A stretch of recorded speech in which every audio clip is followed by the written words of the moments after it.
नमस्कार दोस्तों, पिछली वीडियो में आपने पढ़ा था धातुओं के रासायनिक गुणधर्म, सक्रियता श्रेणी। रासायनिक गुणधर्मों में पढ़ा था आपने धातुओं का दहन, धातुओं की जल से क्रिया। इस वीडियो में आप अध्ययन करेंगे यहाँ पर धातुओं की अम्ल से क्रिया और धातुओं की अन्य धात्विक लवणों से क्रिया। धातुओं की अन्य धात्विक लवणों से क्रिया और धातुओं की अम्लों से क्रिया। तो अपन शुरू करते हैं धातुओं की अम्लों से क्रिया। देखो,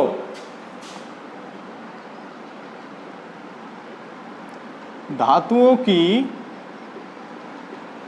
अम्लों से क्रिया। धातु जितनी भी है, कोई सी भी धातु हो, वो अम्लों से क्रिया अम्ल से क्रिया करके लवण और हाइड्रोजन गैस बनाती हैं। लवण और हाइड्रोजन गैस बनाती हैं। धातु अम्लों से क्रिया करके लवण और हाइड्रोजन गैस मुक्त करती हैं। लवण और हाइड्रोजन गैस मुक्त करती हैं। इसके लिए देखो दोस्तों, एक प्रयोग, जैसे कुछ धातु लेते हैं, जैसे मैग्नीशियम धातु, एल्युमिनियम धातु, जिंक धातु और सोडियम या आयरन ले लो, Fe। इन सभी धातुओं को पहले रेगमाल से साफ करें। रेगमाल से क्या कर लें? उसको साफ, रेगमाल से साफ कर लें। और साफ करने के उपरांत इन धातुओं को फर्स्ट ऑफ ऑल इन धातुओं की परख नली में लेकर के,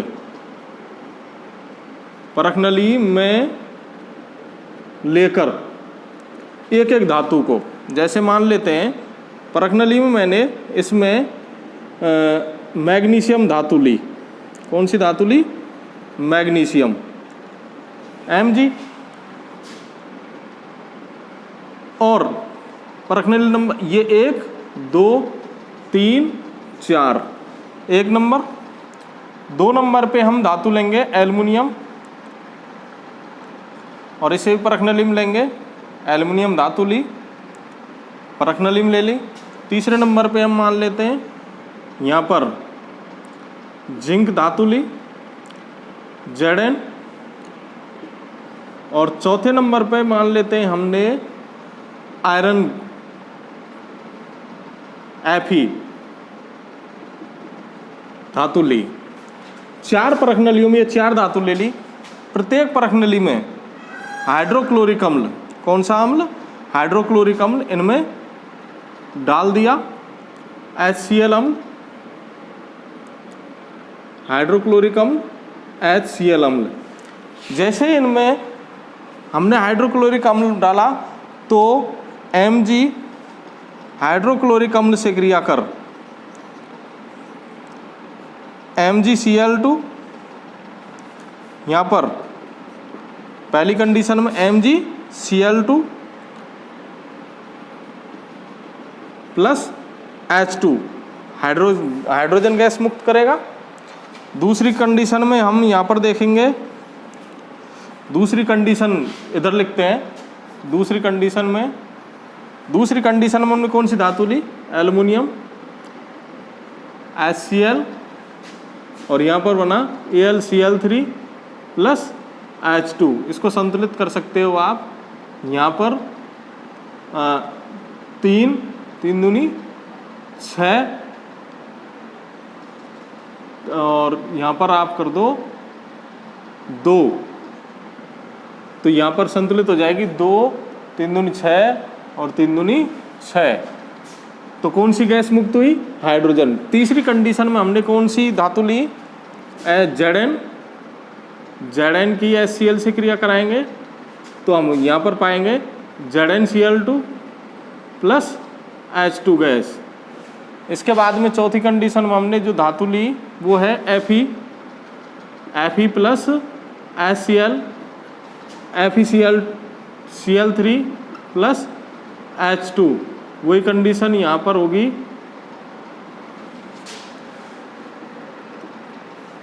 इस प्रकार से हमें जो समीकरण बनी उनमें प्रत्येक स्तर पर कौन सी गैस मुक्त हो रही है? हाइड्रोजन गैस मुक्त हो रही है, और साथ में क्या बन रहा है? लवण। तो सीधी सी बात है, क्लियर बात है कि प्रत्येक धातु अम्लों से क्रिया करके लवण और हाइड्रोजन गैस मुक्त करती हैं। अब बात करते हैं कि इनमें से सबसे ज़्यादा क्रियाशील धातु कौन सी हो सकती है। तो देखो, प्रयोग में जैसे ही प्रयोग करते हैं तो परखनली में हम एक तापमापी और लगा देते हैं। तापमापी को इस प्रकार से व्यवस्थित करते हैं, तापमापी को यहाँ पर इस प्रकार से व्यवस्थित करते हैं तो इस तापमापी का जो बल्ब होता है इस विलयन में टिका रहे। जैसे ही हम प्रत्येक तापमापी का ताप नोट करेंगे तो हम पाएंगे कि परखनली 1 में जो हम मैग्नीशियम से हाइड्रोक्लोरिक अम्ल की क्रिया कराई उस जगह पे जो ऊर्जा थी, परखनली 1 में ऊर्जा अधिक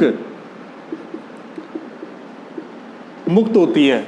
इसका मतलब ये हुआ कि इन सभी धातुओं में जो सबसे अधिक क्रियाशील धातु है, इन चारों धातुओं में, कौन कौन सी धातुओं में? मैग्नीशियम, एल्युमिनियम, जिंक और फेरस। इनमें सबसे ज़्यादा क्रियाशील धातु कौन सी है? मैग्नीशियम सर्वाधिक क्रियाशील धातु है।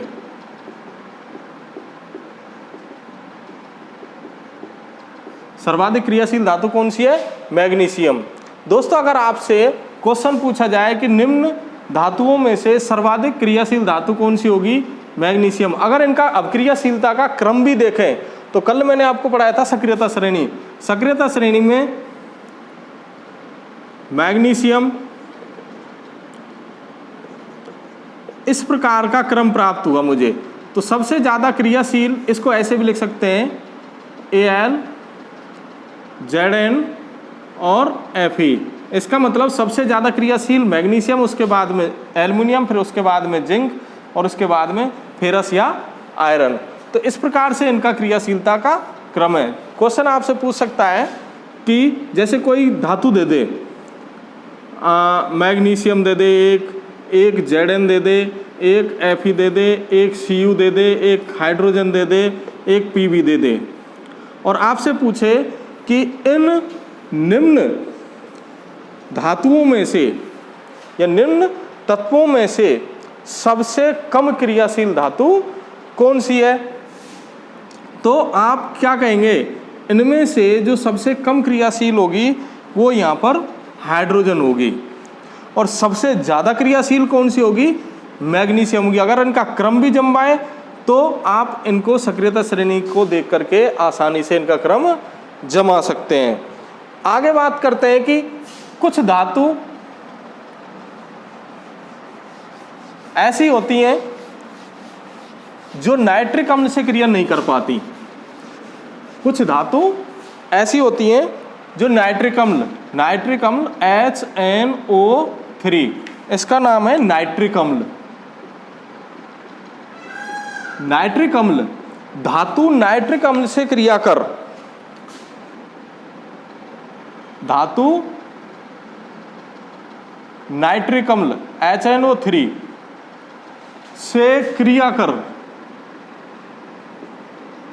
H2 गैस मुक्त नहीं करती।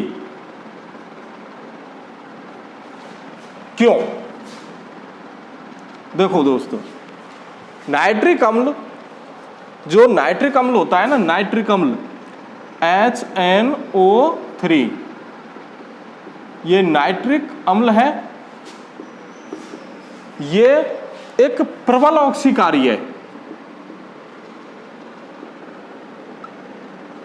प्रबल ऑक्सीकारी है मतलब ये अधिकांश तत्वों का ऑक्सीकरण आसानी से कर देता है। प्रबल ऑक्सीकारी का मतलब यही होता है। नाइट्रिक अम्ल एक प्रबल ऑक्सीकारी है, तो ये जब धातुओं से क्रिया करता है, धातुओं से जब नाइट्रिक अम्ल क्रिया करता है तो जो क्रिया के दौरान जो हाइड्रोजन होती है H2 गैस, उसका ये ऑक्सीकरण कर देता है। हाइड्रोजन गैस का क्या कर देता है ये? ऑक्सीकरण। कौन सी गैस का? हाइड्रोजन गैस का ये क्या कर देता है? ऑक्सीकरण कर देता है। और ऑक्सीकरण करके क्या बना देता है? जल में बदल देता है उसको। दोबारा से सुनो, नाइट्रिक अम्ल एक प्रबल ऑक्सीकारी अम्ल है जो धातुओं से क्रिया करके जो मुक्त हुई H2 है, जो मुक्त जो H2 या हाइड्रोजन गैस जो मुक्त हो रही है उसका क्या कर देता है? ये ऑक्सीकरण कर देता है। और ऑक्सीकरण करने के साथ में जैसे ही इसका ऑक्सीकरण करेगा तो ये किस में बदल जाएगा? जल में। किस में बदल जाएगा? जल में। लेकिन स्वयं जो होता है उसका खुद का क्या बनता है? स्वयं नाइट्रोजन के ऑक्साइड में बदल जाता है।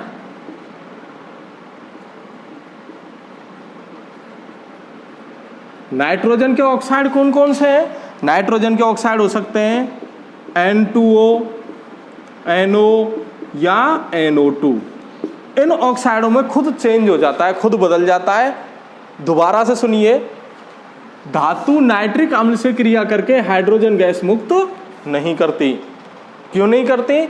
इसलिए नहीं करती क्योंकि नाइट्रिक अम्ल एक प्रबल ऑक्सीकारी अम्ल है और ये प्रबल ऑक्सीकारी अम्ल धातुओं से क्रिया करके जब हाइड्रोजन गैस जो मुक्त होती है उसका क्या कर देता है? ये ऑक्सीकरण कर देता है। और जब इसका ऑक्सीकरण कर देता है तो उसको किस में बदल देता है? जल में बदल देता है। और स्वयं क्या होता है? स्वयं बदल जाता है नाइट्रोजन के ऑक्साइडों में। लेकिन दो धातु ऐसी हैं दोस्तों, दो धातु जिनको हम अपवाद कह सकते हैं, अपवाद कह सकते हैं। दो धातु ऐसी हैं जो नाइट्रिक अम्ल से क्रिया कर हाइड्रोजन गैस मुक्त करती हैं। कौन कौन सी है वो धातु?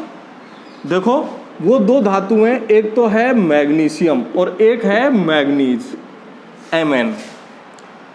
ये दो धातु ऐसी है जो नाइट्रिक अम्ल से क्रिया करके कौन सी गैस मुक्त करती हैं? हाइड्रोजन गैस मुक्त करती है। तो सवाल आपका यहां से भी बनता है कि ऐसी वो कौन सी धातु हैं जो नाइट्रिक अम्ल से क्रिया करके हाइड्रोजन गैस मुक्त करती हैं?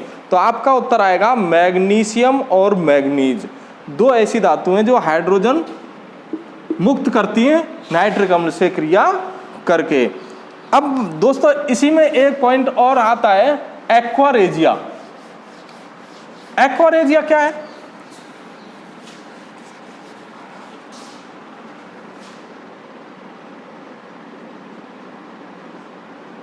एक्वारेजिया देखो,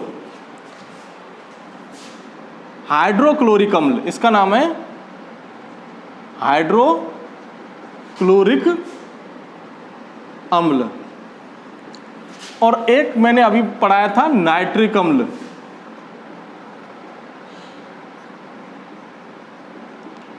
पहला हाइड्रोक्लोरिक अम्ल, दूसरा नाइट्रिक अम्ल। इन दोनों अम्लों में इतनी क्षमता नहीं होती कि ये सोना या प्लेटिनम, सोना हो या प्लेटिनम हो, इनके विलयन में इतनी ताकत नहीं होती कि ये इन दो धातुओं को गला सके। अकेले अगर मैं हाइड्रोक्लोरिक अम्ल के विलयन में सोना डाल दूं या प्लेटिनम डाल दूं तो सोना या प्लेटिनम पर कोई असर नहीं पड़ेगा, ये नहीं गलेंगी। अगर मैं नाइट्रिक अम्ल में भी सोना या प्लेटिनम डाल दूं तो ये भी नहीं गलेंगी। लेकिन हाइड्रोक्लोरिक अम्ल और नाइट्रिक अम्ल, हाइड्रोक्लोरिक अम्ल व HNO3 नाइट्रिक अम्ल का विलयन बनाऊं और विलयन में 3 अनुपात तो मैं हाइड्रोक्लोरिक अम्ल के लूं और 1 अनुपात में नाइट्रिक अम्ल का लूं, तो ये जो संयुक्त विलयन है, जो 3:1 में मैंने बनाया, 3 अनुपात में मैंने किसको लिया? हाइड्रोक्लोरिक अम्ल को, और 1 अनुपात में मैंने किसको लिया? नाइट्रिक अम्ल को। जो यह विलयन प्राप्त हुआ मुझे 3:1 के अनुपात में जो विलयन प्राप्त हुआ उसी को क्या कह दिया मैंने, एक्वारेजिया। उसी को क्या कहते हैं, एक्वारेजिया। जब हाइड्रोक्लोरिक अम्ल के 3 अनुपात और नाइट्रिक अम्ल के 1 अनुपात को मिलाकर के जो विलयन बनाया जाता है उसको कहते हैं एक्वारेजिया। अब ये एक्वारेजिया इतना ताकतवर होता है या इसमें इतनी ताकत होती है कि ये सोना और चांदी दोनों धातुओं को आसानी से गला सकता है। तो ये हो गया दोस्तों एक्वारेजिया। अब तीसरा अपना लास्ट पॉइंट है धातुओं की अन्य धात्विक लवणों से क्रिया। तो देखो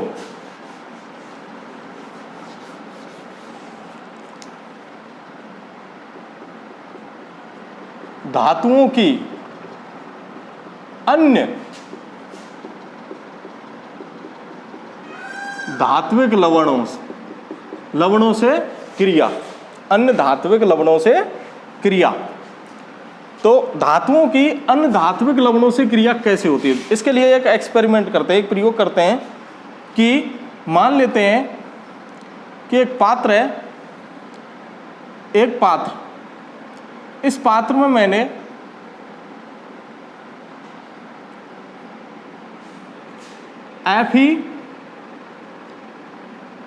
FeCuSO4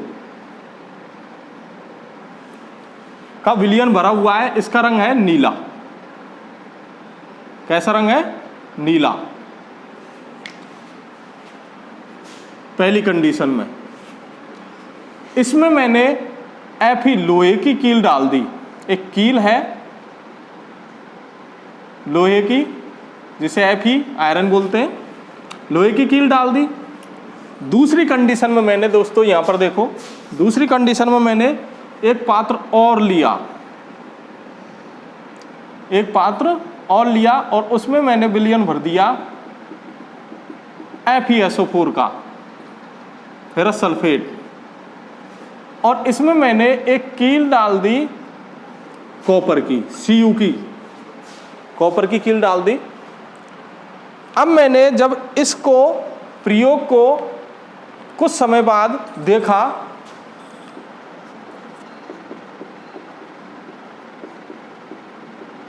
कुछ समय पश्चात जो निष्कर्ष निकला तो पहले जो पात्र, ये पहला है और ये दूसरा पात्र, पहले पात्र में जो कील है, कील का रंग भूरा हो गया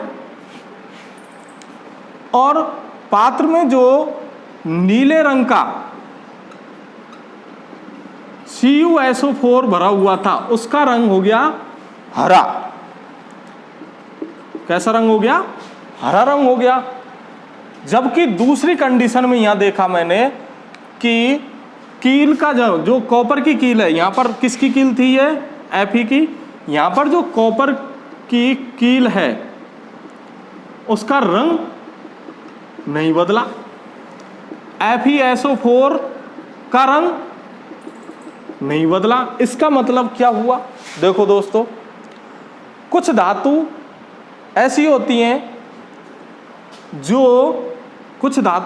होती हैं जो अन्य धातु के या अन्य धातु को उसके यौगिक से क्या कर देती हैं, अलग। इस कंडीशन में होगा, देखो यहां पर मैंने जैसे ही इसको लोहे की कील को कॉपर सल्फेट के विलयन में डाला, तो कल मैंने जब पिछली वीडियो में मैंने आपको सक्रियता श्रेणी पढ़ाई थी, तो सक्रियता श्रेणी में ये जो Fe है ये अधिक क्रियाशील है, Fe अधिक क्रियाशील है, और जो ये कॉपर है, ये जो कॉपर है नहीं, ये कम क्रियाशील है, कम अभिक्रियाशील है। इसका मतलब ये हुआ कि अधिक अभिक्रियाशील तत्व कम अभिक्रियाशील तत्व को उसके यौगिक से क्या कर रहा है, अलग। कैसे, जो अभिक्रिया होगी यहां पर वो ये होगी FeSO4 प्लस Cu। इसका मतलब Cu को उसके यौगिक से Fe ने क्या कर दिया, विस्थापित कर दिया। क्या कर दिया, विस्थापित कर दिया।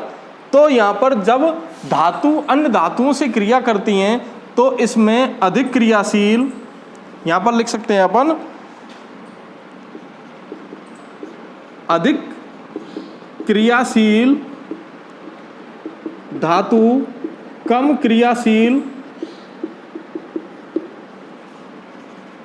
धातु को उसके यौगिक से विस्थापित कर देती है, विस्थापित कर देती है। लेकिन इस कंडीशन में देखो दोस्तों, यहां पर जो अभिक्रिया है वो Cu प्लस FeSO4 होनी चाहिए, लेकिन यहां पर Cu जो है, कॉपर जो है वो कम अभिक्रियाशील है और Fe यहां पर क्या है, अधिक अभिक्रियाशील है। तो मैंने जो ये लैंग्वेज लिखी है उसको पढ़ो दोस्तों।